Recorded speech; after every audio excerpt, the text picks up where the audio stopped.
नमस्कार, आप देख रहे न्यूज 18। मैं हूं आपके साथ मेनका चौधरी। खबर दमदार में स्वागत है आपका। और सबसे पहले इस बुलेटिन में जान लेते हैं कि आज दिन भर अभी तक कौन कौन सी बड़ी खबरें रही हैं, जिन खबरों पर करेंगे हम बात। वाराणसी में 2006 में हुए सीरियल ब्लास्ट के दोषी को फांसी की सजा सुनाई गई। दूसरी बड़ी खबर कानपुर से। कानपुर में हुए बवाल के मामले में संदिग्धों के पोस्टर लगाए गए। वहीं तीसरी खबर लोकसभा उपचुनाव से जुड़ी है। रामपुर और आजमगढ़ में कौन भारी पड़ेगा, ये खबर विस्तार से हम आपको दिखाएंगे और साथ ही आपको बताएंगे उत्तर प्रदेश में माफिया के खिलाफ एक्शन किस तरह से जारी है। 2017 से लेकर अब तक कितनी अवैध संपत्ति जब्त की गई है, तो सभी खबरों पर विस्तार से नजर होगी। सबसे पहले हम बात करेंगे आजमगढ़ लोकसभा उपचुनाव को लेकर। बीजेपी की ओर से दिनेश लाल यादव निरहुआ ने पर्चा दाखिल कर दिया है। नामांकन के दौरान कैबिनेट मंत्री स्वतंत्र देव सिंह भी मौजूद थे और इस मौके पर स्वतंत्र देव सिंह ने इस बार के चुनाव में बीजेपी की जीत का दावा किया है। वहीं निरहुआ ने लोगों से इस बार मौका देने की अपील की है। आपको बता दें, अखिलेश यादव के इस्तीफे की वजह से ये सीट खाली हुई है।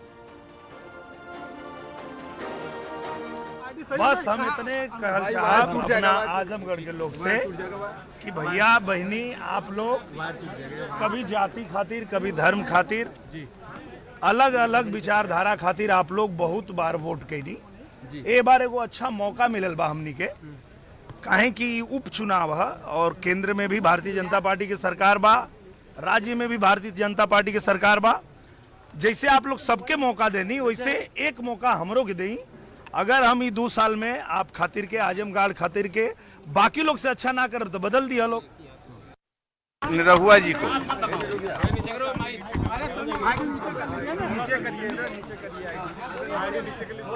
पिछली बार भी जनता जनार्दन का जबरदस्त आशीर्वाद मिला था। वह आशीर्वाद अब चुनाव में काम आएगा। जो 2-3 दिन से चर्चाएं हैं, जो हम लोग सुन रहे हैं, आजमगढ़ के लोकसभा के लोगों का मन है और मन भी बन चुका है। इस बार बीजेपी का कमल खिलाना है और दिनेश जी को लोकसभा में भेजना है। तो 2019 में दिनेश लाल यादव निरहुआ ने अखिलेश यादव के सामने चुनाव लड़ा था, लेकिन तब वो हार गए थे। और इस बार उनका मुकाबला समाजवादी पार्टी के धर्मेंद्र यादव से है। धर्मेंद्र यादव ने भी पर्चा दाखिल कर दिया। नामांकन के बाद धर्मेंद्र यादव ने उपचुनाव में अपनी जीत का दावा किया। उन्होंने उम्मीद जताई कि आजमगढ़ समाजवादी पार्टी का गढ़ रहा है और आगे भी रहेगा। सर, कितनी बड़ी चुनौती देख रहे हैं? मैं समझता हूँ आजमगढ़ के जनता के बीच समाजवादियों को ये हम समाजवादियों का सौभाग्य है कि आजमगढ़ की जनता ने कभी चुनौती के तौर पे समाजवादियों को महसूस ही नहीं होने दिया। आजमगढ़ की जनता ने समाजवादी विचारधारा को इतना समर्थन दिया है कि स्वाभाविक तौर पे समाजवादी लोगों को चुनौती कभी नहीं रही। हाँ, विपक्षियों के लिए चुनौतियाँ हो सकती हैं। ये सपा का गढ़ कहा जाता है और ऐसे में दिनेश लाल निरहुआ ये दावा कर रहे हैं कि इस बार परिवारवाद नहीं चलेगा।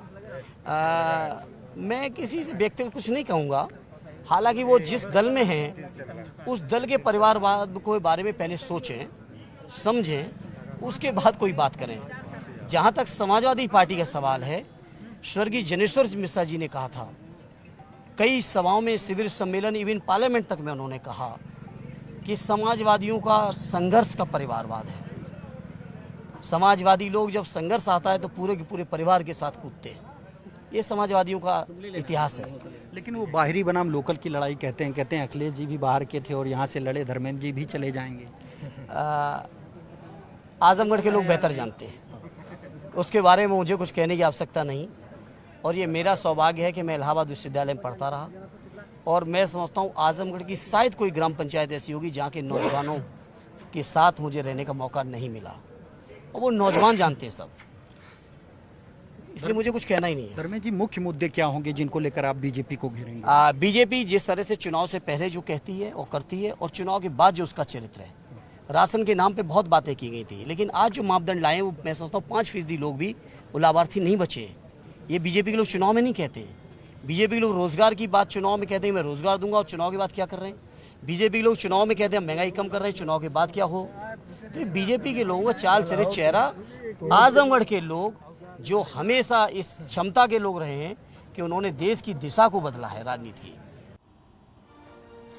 धर्मेंद्र यादव को यकीन है कि जो समीकरण है वो उनके साथ है। वहीं बीजेपी का कहना है कि इस बार तस्वीर बदल जाएगी आजमगढ़ में। वहीं रामपुर लोकसभा सीट की बात करें तो यहां पर बीजेपी प्रत्याशी घनश्याम सिंह लोधी ने उपचुनाव में अपना नामांकन किया है। बीजेपी प्रत्याशी के नामांकन के दौरान राज्य मंत्री बलदेव सिंह औलख, मंत्री धर्मपाल सिंह और दर्जा मंत्री सूर्य प्रकाश पाल मौजूद थे। नामांकन से पहले एक सभा को भी उन्होंने संबोधित किया है, जिसमें केंद्र और प्रदेश सरकार की योजनाओं और नीतियों के बारे में जानकारी दी। नामांकन से पहले आयोजित सभा में केंद्रीय मंत्री मुख्तार अब्बास नकवी भी मौजूद थे। मुख्तार अब्बास नकवी ने बीजेपी की जीत का दावा किया। हम सबको मिल करके पूरे जुनून के साथ, पूरे जज्बे के साथ, बिना रुके हुए, बिना थके हुए भारतीय जनता पार्टी के प्रत्याशी श्री घनश्याम लोधी जी को प्रचंड बहुमत के साथ रामपुर लोकसभा सीट से विजयी बनाना है। हमारे कार्यकर्ताओं की यहाँ पर ताकत, हमारे कार्यकर्ताओं का यहाँ संकल्प सभी लोगों को मालूम है। और काफी तोलमोल के बाद समाजवादी पार्टी ने भी नामांकन के आखिरी दिन रामपुर सीट पर भी अपने उम्मीदवार के नाम का ऐलान किया और ये ऐलान किया आजम खान ने। आसिम रजा जो उनके करीबी हैं, उन्होंने आज नामांकन दाखिल किया है। इससे पहले आजम खान ने उनके नाम का ऐलान किया। आसिम रजा ने आजम खान के विकास कार्यों और उनके कामों के दम पर जीत का दावा किया है। कायद ने, हमारे नेता ने हमारे ऊपर भरोसा किया है, एक जिम्मेदारी दी है। हमारी कोशिश रहेगी कि हम इस जिम्मेदारी को पूरा करें और जितना भरोसा किया है उससे ज़्यादा इंशाअल्लाह आजम खान साहब की खिदमत करेंगे, उनके मिशन को आगे बढ़ाएंगे। उन्होंने रामपुर के लिए जो किया है और रामपुर की जिस तरह तस्वीर बदली है विकास के मामले में, यहाँ की शांति, यहाँ के लोगों की बुनियादी ज़रूरियात, उसमें जितना सहयोग हम कर सकते हैं इंशाअल्लाह करेंगे। अच्छा, आजम खान साहब आपके क्या मुद्दे रहेंगे, जनता के बीच जाएंगे क्या? मैंने अर्ज़ किया ना कि रामपुर में हमेशा समाजवादी पार्टी के, आजम खां के यही मुद्दे रहे हैं कि रामपुर विकास करे, तरक्की करे, लोगों की बुनियादी ज़रूरियात पूरी हों, यहाँ अमन व अमान रहे, शांति रहे। रामपुर का माहौल बिगाड़ने की जो कोशिशें होती हैं वो कभी कामयाब ना हो। रामपुर सजे संवरे, अच्छा शहर बने, अच्छी पहचान बने और ये पहचान अच्छी बनाई गई है पिछले 40 साल में आजम खां के ज़रिए, ये कायम रहे। हमारी जद्दोजहद यही रहेगी। हमने आपके भरोसे पर खरा उतरने की कोशिश की है और दुआ करिए ये सर मालिक के सिवा कहीं न झुके और अगर इसके झुकने की नौबत आए तो ये सर धड़ पर न रहे।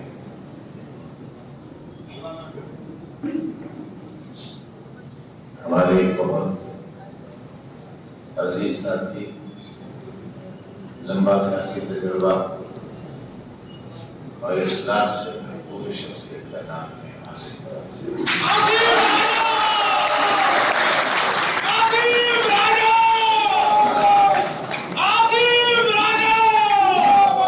ये चुनाव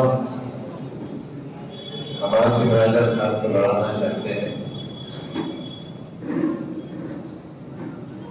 और आपसे अपनी तकलीफों का हिसाब लेना चाहते हैं। और धर्मेंद्र यादव के आजमगढ़ से चुनाव लड़ने पर बीजेपी सांसद ब्रजभूषण सिंह ने अखिलेश यादव पर तंज कसा। ब्रजभूषण ने दावे किए कि आजम खां के डर की वजह से ही अखिलेश यादव ने डिंपल की सीट बलिदान कर दी है। आजम खां साहब ने इतना बढ़िया दबाव बनाया कि डिंपल लोकसभा नहीं आ पा रही है। तो मैं आपसे ये कहना चाहता हूँ, एक साथ इतना त्याग मत करवाइए, परिवार को रहने दीजिए, धीरे धीरे होगा। बहुत त्याग हो गया बन के, क्या नाम है, कपिल सिब्बल के लिए देखो कितना बड़ा त्याग किया अखिलेश ने। चाचा ने धमकाया, असली चाचा धमकाता है तो डरते नहीं है, और एक चाचा ने धमकाया, डर गए बेचारे, डिंपल की सीट खा गए।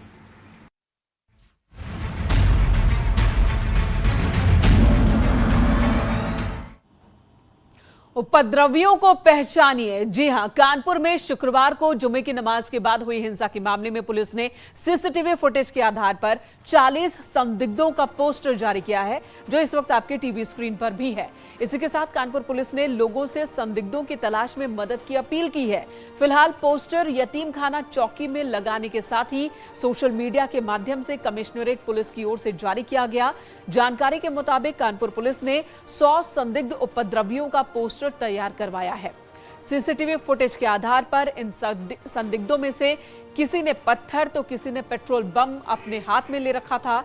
आपको बता दें, अब तक 38 आरोपियों की गिरफ्तारी हो चुकी है। साथ ही पुलिस ने एक नंबर भी जारी किया है। अगर किसी को इस बारे में कोई सूचना हो, इनके बारे में कोई जानकारी पुलिस को देनी हो, तो इस नंबर पर संपर्क कर वो जानकारी दे सकते हैं। उनकी पहचान पुलिस की ओर से गुप्त रखी जाएगी।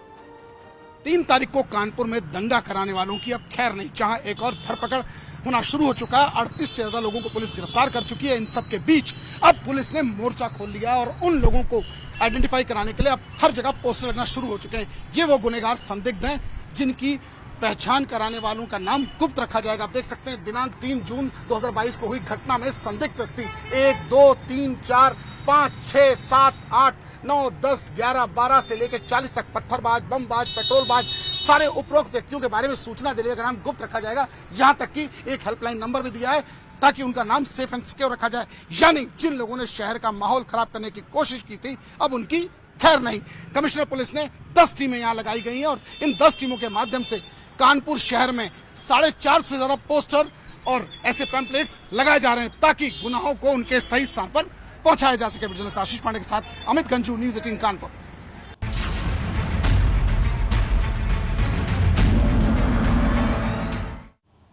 और अब वो खबर जिसका इंतजार वाराणसी के लोगों को 16 साल से था। कई बार लगा कि शायद इस मामले में कुछ होगा नहीं, लेकिन जब कोर्ट ने दोषी करार दिया तो उम्मीद जगी कि अब आतंकी वलीउल्लाह को फांसी हो जाएगी। 4 जून को कोर्ट ने वलीउल्लाह को दोषी करार दिया। आपको बता दें, इस मामले में जो 2006 में वाराणसी में सीरियल ब्लास्ट हुए थे, 18 लोगों की जान चली गई थी, किस तरह से कार्रवाई हुई है। 4 जून को कोर्ट ने वलीउल्लाह को दोषी करार दिया। उसके बाद धारा 302 के तहत हत्या का दोषी पाया गया ये शख्स। 4 जून को कोर्ट ने फैसला सुरक्षित रख लिया था और अब आज यानी कि 6 जून को गाजियाबाद की कोर्ट ने वलीउल्लाह को फांसी की सजा दी है। तो कोर्ट ने वलीउल्लाह को फांसी की सजा सुना दी है और इसी दिन का, इसी सजा का इंतजार वाराणसी के लोगों को था। 7 मार्च 2006 को वाराणसी में सीरियल ब्लास्ट हुए थे और उस ब्लास्ट का मास्टरमाइंड यही वलीउल्लाह था। इसने खुद कई जगहों पर बम प्लांट किया था, जिसके बाद इसकी गिरफ्तारी हुई थी। कोर्ट में जब सजा सुनाई जा रही थी, उस वक्त सुरक्षा के पुख्ता इंतजाम किए गए थे। कचहरी में जाने वाले 3 रास्तों को बंद कर दिया गया था, ये जानकारी फिलहाल मिली है। और सिर्फ एक रास्ते से चेकिंग के बाद ही कोई जा सकता था। पूरी सुरक्षा बंदोबस्त के बीच कोर्ट की ओर से यह फैसला आया है। कोर्ट की तरफ जाने वाली गैलरी पर पुलिसकर्मी तैनात थे, यानी कि पूरी तरह किलेबंदी कर सजा सुनाई गई और 16 साल बाद फांसी दी गई है। इस वक्त आप जानना चाहते होंगे कि आखिर में आतंकी ने ब्लास्ट को कैसे अंजाम दिया, तो देखिए ये रिपोर्ट।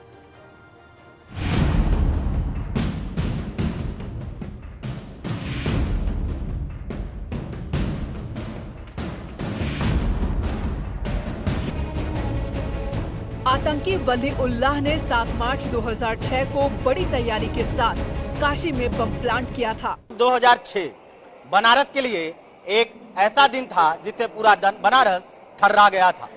पहली बार सीरियल ब्लास्ट के रूप में यहाँ पर आतंकी घटना हुई। पहला बम धमाका शाम 6:15 पर हुआ। उस वक्त वाराणसी के लंका थाना क्षेत्र के संकट मोचक मंदिर में श्रद्धालु आए हुए थे। तभी मंदिर में ब्लास्ट हुआ, जिसमें 7 लोगों की मौत हो गई और 26 लोग घायल हुए। उस वक्त मंदिर में अफरा तफरी मच गई थी। लोग इधर उधर भागने लगे, जिसमें कई लोग जख्मी हो गए। 15 मिनट बाद शाम 6:30 बजे कुकर बम मिला। दशाश्वमेध घाट थाना क्षेत्र में जम्मू रेलवे फाटक की रेलिंग के पास कुकर बम मिला था। पुलिस की मुस्तैदी के चलते वहां विस्फोट होने से बच गया, लेकिन वाराणसी कैंट रेलवे स्टेशन पर धमाके में 11 लोगों की मौत हो गई। सबसे पहले संकट मोचन मंदिर में ब्लास्ट हुआ तो दूसरा नंबर कैंट रेलवे स्टेशन का था। हम इस वक्त उसी कैंट रेलवे स्टेशन पर हैं जहां 7 मार्च 2006 को ब्लास्ट हुआ था और ये वही स्थान है जहां आतंकी घटना बम ब्लास्ट से 11 लोगों की मौत हो गई थी। आज भी उस मंजर को याद करके यहाँ के लोग डर जाते हैं, थर्रा जाते हैं, क्योंकि पहली बार ऐसा हुआ था कि बनारस बम ब्लास्ट की घटनाओं से गूंज उठा था। समय लगभग 6:15 हुए थे। शिवगंगा इसी प्लेटफॉर्म नंबर 1 पर लगी हुई थी। यात्री जो यहाँ पर आ रहे थे, कुछ उस ट्रेन में जा रहे थे तो कुछ अन्य स्थानों पर जाने के लिए सबसे पहले यही इंक्वायरी पूछताछ सेंटर पर रुककर अपने गंतव्य को जाने के लिए सूचना ले रहे थे, लेकिन अचानक से हुए बम ब्लास्ट से यहाँ अफरा तफरी मच गई। कई लोग, दर्जनों लोग घायल हो गए और 11 लोगों की जान चली गई। वाराणसी के लोगों को आज भी वो तस्वीर याद है जब आतंकियों ने काशी को दहला दिया था। हमारे साथ वो लोग हैं जो हमेशा इस स्थान पर बने रहते हैं, उन्हें कुली हम लोग पुकारते हैं। ये सारी घटनाएं उनके सामने हुई। क्या कुछ हुआ था उस दिन और क्या मंजर था, ये इनसे जानते हैं। चाचा, क्या नाम है आपका? हमारा नाम रामासरे यादव है। क्या हुआ था उस दिन, अचानक से कैसे आवाज हुआ और क्या क्या पूरी जो चित्र थी वो आपके आंखें सामने दिखी? हम लोग जा रहे थे बोझा लेकर के, वो समय बम ब्लास्ट हुआ तो पूरा फील्ड में शिवगंगा लगने वाली थी। कितने आदमी का चिथड़ा पिथड़ा उड़ गया, पंखे अंखे पे सब लटक गया था और मजे का गहरा भी हो गया था वो पूरा धरती। तो हम लोग छोड़ छाड़ के बोझा भागे वो समय डर के मारे। पहले पुलिस आके पूरा एकदम नाकाबंदी लगा दिया, अंदर जाने नहीं दे रहा। आप लोग पहली बार बनारस में ऐसा घटना देखने को मिला था, क्या डर मन में था? डर पैदा हो गया। कोई भी सामान कहीं छूटा रहता था तो डर के मारे छुआ नहीं जाता। डर हदस शरीर में हो गया कि कोई सामान अगर उठाया जाएगा इसमें बम है कि क्या है। पहली बार बनारस में इस घटना से पूरा बनारस थर्रा गया था, लेकिन आज इनको सुकून है, आज इनको खुशी इस बात की है कि वलीउल्लाह को फांसी हो रही है। कैमरामैन इधर वाराणसी से बड़ी खबर आ रही है। गंगा में नहाते वक्त 4 युवक डूब गए हैं, जिनमें से 2 की मौत हो चुकी है, 2 को बचा लिया गया। रविदास घाट के पास यह हादसा हुआ है। 4 युवक यहां पर नहाने पहुंचे थे और इसी दौरान चारों डूबने लगे। 2 को बचा लिया गया है, लेकिन 2 युवकों को बचाया नहीं जा सका। इन दोनों की मौत हो गई है। 2 युवकों को कामयाबी पूर्वक बाहर निकाल लिया गया, उनका रेस्क्यू हुआ, लेकिन बाकी के 2 युवक, उनकी जान नहीं बचाई जा सकी। हादसा नहाने के दौरान हुआ है। रविदास घाट के पास की ये घटना है, जहां पर ये चारों युवक नहाने के लिए उतरे थे। पानी की धार में ये फंस गए और इन्हें निकालते वक्त 2 को तो बचा लिया गया, लेकिन 2 को नहीं बचाया जा सका। तस्वीरें भी वाराणसी से ही इस वक्त आप देख रहे हैं।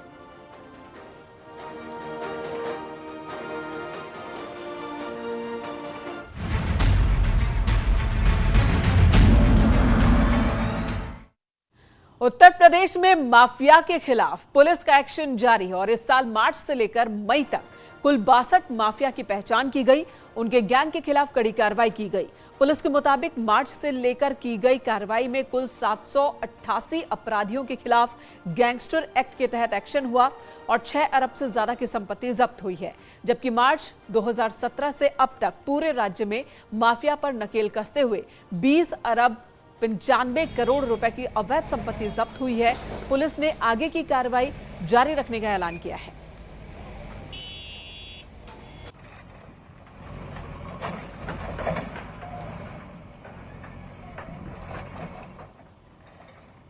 मार्च 2022 से कुख्यात अपराधियों की नवीन स्तर से समीक्षा करते हुए शासन के द्वारा 50 माफियाओं तथा पुलिस मुख्यालय द्वारा 12 माफियाओं का विशेष रूप से चिन्हीकरण किया गया है, जो निरंतर अपराध में लिप्त होकर प्रदेश की कानून व्यवस्था को प्रभावित कर सकते हैं।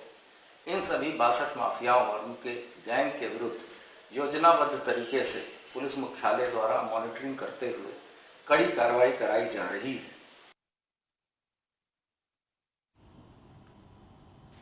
मार्च 2022 से मई 2022 तक कुल 788 कुख्यात अपराधियों के विरुद्ध गैंगस्टर एक्ट की कार्रवाई करते हुए धारा 14(1) गैंगस्टर एक्ट के अंतर्गत कुल 6,61,78,05,123 रुपए की अपराध से अर्जित संपत्ति प्रदेश। और अब आपको सीधी तस्वीरें मथुरा से दिखा रहे हैं, बांके बिहारी मंदिर, जहां पर सीएम योगी आदित्यनाथ पहुंचे हैं। आज सीएम मथुरा पहुंचे, जहां सबसे पहले बांके बिहारी मंदिर पहुंचे हैं और यहां पर बांके बिहारी के दर्शन कर रहे हैं। विकास कार्यों का भी जायजा लेंगे मुख्यमंत्री। 2 दिन के मथुरा दौरे पर हैं सीएम योगी आदित्यनाथ और ये सीधी तस्वीरें इस वक्त बांके बिहारी मंदिर से ही आप देख रहे हैं, जहां पर पूजा अर्चना करते हुए नजर आ रहे हैं सीएम योगी आदित्यनाथ। 2 दिन का उनका मथुरा दौरा है और इस दौरान जिले में विकास कार्यों के बारे में भी वो जानकारी लेंगे, मीटिंग करेंगे, समीक्षा बैठक में शामिल होंगे और उससे पहले बांके बिहारी मंदिर में दर्शन पूजन का कार्यक्रम मुख्यमंत्री का। सबसे पहले मथुरा पहुंचते ही बांके बिहारी मंदिर पहुंचे हैं मुख्यमंत्री और यहाँ पर बड़ी संख्या में आम श्रद्धालु भी मौजूद हैं। सीएम योगी आदित्यनाथ पहुंचे और वो पूजा अर्चना कर रहे हैं। तभी ये तस्वीरें आप देख रहे हैं बांके बिहारी मंदिर के प्रांगण की तस्वीर, जहां पर बड़ी संख्या में सुरक्षाकर्मी भी मौजूद हैं जो सीएम के साथ पहुंचे हैं और आम श्रद्धालु भी मौजूद हैं जो अब अपनी बारी का इंतजार कर रहे हैं। फिलहाल सीएम योगी आदित्यनाथ मंदिर के अंदर बांके बिहारी के दर्शन करते हुए, पूजन करते हुए इस वक्त आपकी टीवी स्क्रीन पर मंदिर के पुजारी उन्हें पूजा करवा रहे हैं। बांके बिहारी मंदिर जिसमें बड़ी संख्या में लोगों की आस्था है। मथुरा में बांके बिहारी मंदिर जहां पर न सिर्फ भारत से बल्कि विदेशों से भी श्रद्धालु यहां पहुंचते हैं दर्शन पूजन के लिए और यहां पहुंचे हैं सीएम योगी आदित्यनाथ। 2 दिन के मथुरा दौरे पर हैं, अलग अलग जिलों का दौरा कर रहे हैं, लगातार मुख्यमंत्री विकास कार्यों का जायजा ले रहे हैं और पहुंचे हैं मथुरा। 2 दिन का उनका दौरा है मथुरा का। सबसे पहले बांके बिहारी के दर्शन के साथ ही अपने इस दौरे की शुरुआत कर रहे हैं। तो इस वक्त आप सीधे मंदिर के प्रांगण से ही तस्वीरें देख पा रहे हैं जहां पर सीएम योगी आदित्यनाथ मौजूद हैं बांके बिहारी के दर्शन पूजन करते हुए। तो शाम की आरती में कह सकते हैं कि शामिल हुए हैं सीएम योगी आदित्यनाथ, पूजा अर्चना कर रहे हैं बांके बिहारी मंदिर में और मंदिर के पुजारी उन्हें पूजा कराते हुए आपको इस वक्त टीवी स्क्रीन पर नजर आ रहे हैं। कई अलग अलग कार्यक्रम हैं मुख्यमंत्री का। मथुरा में 2 दिन का उनका दौरा है और सबसे पहले बांके बिहारी के दर्शन के लिए सीएम पहुंचे मथुरा पहुंचने के साथ ही।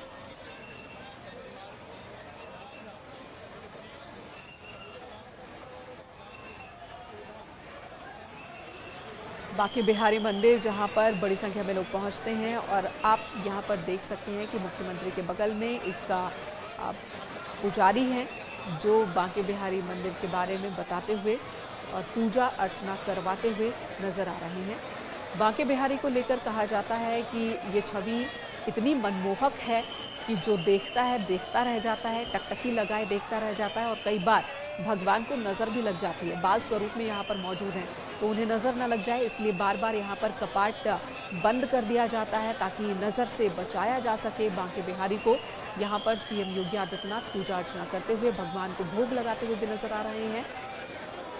और ये देखिए मुख्यमंत्री ने जैसे ही दर्शन किया उसके बाद एक बार फिर से पर्दा बराबर कर दिया गया और मान्यता है इसके पीछे कि बाल स्वरूप में बांके बिहारी मौजूद हैं यहाँ पर, जिन्हें जो भक्त हैं इतनी टकटकी लगाकर देखते हैं कि उन्हें नज़र लग जाती है। इस वजह से ही पर्दा बार बार लगाया जाता है। हमारे सहयोगी नितिन इस वक्त हमारे साथ मौजूद है मथुरा से। नितिन, मुख्यमंत्री इस वक्त दिख रहे हैं बांके बिहारी मंदिर में पूजा अर्चना कर रहे हैं, इसके आगे के कार्यक्रम क्या क्या है मथुरा में मुख्यमंत्री के, ये भी बताइएगा। जी देखिए, अगर बात करें तो मुख्यमंत्री योगी नाथ का जो कार्यक्रम था सबसे पहले जो रामकृष्ण मिशन सेवाश्रम है वहाँ का कार्यक्रम था, लेकिन समय अधिक होने के चलते सबसे पहले जो मुख्यमंत्री का काफिला है वो बांके बिहारी मंदिर में आया और आप देख सकते हैं बांके बिहारी मंदिर में जो योगी आदित्यनाथ है उन्होंने पूजा अर्चना कर दी है। गोस्वामी उनको पूजा अर्चना कराना है, साथ ही जो गोस्वामी उनके द्वारा दुपट्टा पहनाया जा रहा है ये भगवान की प्रसादी होती है और इसको माना जाता है कि जो मनोकामना के लिए प्रार्थना की जाती है और गोस्वामी स्फुटका को उड़ाते हैं तो मनोकामना पूर्ण होने का आशीर्वाद ठाकुर जी की तरफ से माना जाता है। और आप देख रहे हैं कि इस समय जो बिहारी जी की जो पटका है वो गोस्वामी है वो योगी आदित्यनाथ को पहरा रहे हैं और उनको आशीर्वाद दे रहे हैं। तो आशीर्वाद लेने के बाद क्योंकि जिस तरीके से देखा जाता है योगी आदित्यनाथ का पूजा पाठ में जिस तरीके की रुचि है, जिस तरीके की तस्वीरें सामने आती हैं, उसके बाद उन्होंने सबसे पहला जो कार्यक्रम था बिहारी जी में रखा क्योंकि उन्होंने सोचा हुआ कि सबसे पहले भगवान से दर्शन किए जाए, उनकी पूजा अर्चना की जाए और एक शक्ति ली जाए, जिस शक्ति जो शक्ति उनको काम करने में मददगार साबित होती है और इसीलिए वो पूजा करने आए। और इसके बाद वो मुख्यमंत्री जो है आदित्यनाथ रामकृष्ण मिशन के सेवाश्रम के कारण में जाएंगे। उसके बाद प्रदेश के कैबिनेट मंत्री हैं लक्ष्मीनारायण चौधरी उनके बेटे के विवाह समारोह में शामिल होंगे और रात्रि विश्राम के लिए वेटनरी कॉलेज के विश्राम गृह में पहुंचेंगे। ये मुख्यमंत्री का पूरा कार्यक्रम है। दूसरे दिन मुख्यमंत्री सवेरे फिर भगवान श्री कृष्ण के दर्शन के साथ, जन्मभूमि पर श्री कृष्ण के दर्शन के साथ अपने दिन की शुरुआत करेंगे। और आप देख सकते हैं कि मुख्यमंत्री योगी आदित्यनाथ को जो पूजा पाठ कर रहे हैं, दर्शन कर रहे हैं, लगातार उनके द्वारा काफी देर तक के भगवान बांके बिहारी की जो विग्रह, जो चमत्कारी विग्रह, जो अपने आप अलौकिक विग्रह, उस विग्रह को देख रहे हैं और उनसे आशीर्वाद प्राप्त कर रहे हैं। जी। और नितिन, इन तस्वीरों में दिख रहा है कि सबसे पहले सीएम योगी आदित्यनाथ को आशीर्वाद के तौर पर मंदिर के पुजारी की ओर से एक गुलाबी रंग का वस्त्र दिया गया, फिर एक पटका पहनाया गया, एक और पीतांबर रंग का भी अंग वस्त्र उन्हें भेंट किया गया। तो ये जो गुलाबी रंग का वस्त्र है, अक्सर हम देखते हैं कि बांके बिहारी का जब श्रृंगार होता है बांके बिहारी मंदिर में, और जब कृष्ण जन्मभूमि वहाँ पर भी मूर्ति का जब श्रृंगार होता है तो इसी तरह के वस्त्र पहनाए जाते हैं। तो क्या ये वही वस्त्र है जो आशीर्वाद के तौर पर सीएम को इस वक्त पुजारी की ओर से दिया गया? जी देखिए, हम अपने दर्शक बताना चाहेंगे कि वर्तमान में जो भगवान बांके बिहारी के दर्शन है वो शाम को समय फूलों के श्रृंगार में होते हैं। और आज भगवान जो है, जो फूलों के बंगला जो है उसमें विराजमान है। और आप देख सकते हैं कि भगवान है जो वस्त्र हैं वो सफेद वस्त्र जो आपको दिखाई दे रहे हैं, ये कपड़े के वस्त्र नहीं है, ये फूलों के बने हुए वस्त्र हैं जो भगवान बांके बिहारी को पहनाए जाते हैं, फूलों के बंगले पहनाए जाते हैं। और इसमें भगवान की जो मनमोहक छवि होती है वो नजर आती है। इतनी सुंदर छवि होती है कि उसको जब एक बार व्यक्ति देख लेता तो उसको हटाने नहीं। और यही वजह है कि मुख्यमंत्री ने काफी देर तक जो भगवान बांके बिहारी को टकटकी निगाह से देखा और पूजा अर्चना करी। और अब पूजा अर्चना करने के बाद मुख्यमंत्री योगी आदित्यनाथ बांके बिहारी मंदिर से जो रामकृष्ण संघ का सेवाश्रम का कार्यक्रम है, यहाँ पर कार्यक्रम होना है, उस कार्यक्रम के लिए रवाना होगा। भगवान बांके बिहारी के दर्शन कर मुख्यमंत्री अपने दूसरे कार्यक्रम के लिए रवाना हो लिए। जी हमारे साथ धन्यवाद इस वक्त पूरी जानकारी देने के लिए। आगे भी आपसे अपडेट लेते रहेंगे जो मुख्यमंत्री के कार्यक्रम है उसके बारे में। और ये सीधी तस्वीरें बांके बिहारी मंदिर से, जहां पर सीएम योगी आदित्यनाथ ने अभी पूजा किया, आशीर्वाद लिया और अब मंदिर से बाहर निकलते हुए मुख्यमंत्री नजर आ रहे हैं।